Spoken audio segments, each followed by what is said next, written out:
contramão, atrapalhando o tráfego.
Pra descansar como se fosse um príncipe.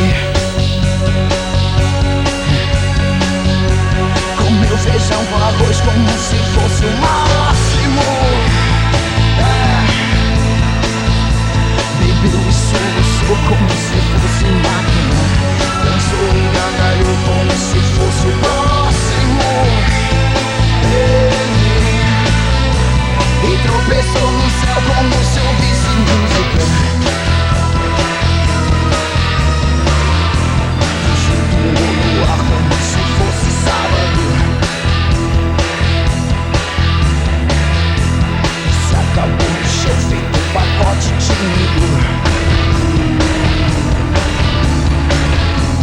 Agonizou no meio do passeio náufrago.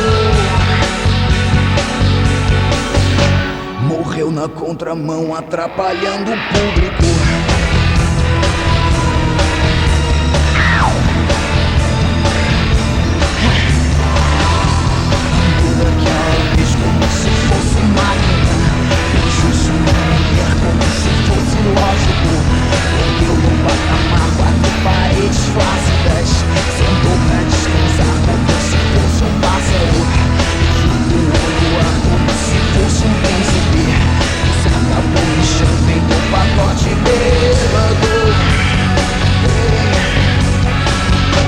Morreu na contramão, atrapalhando o sábado.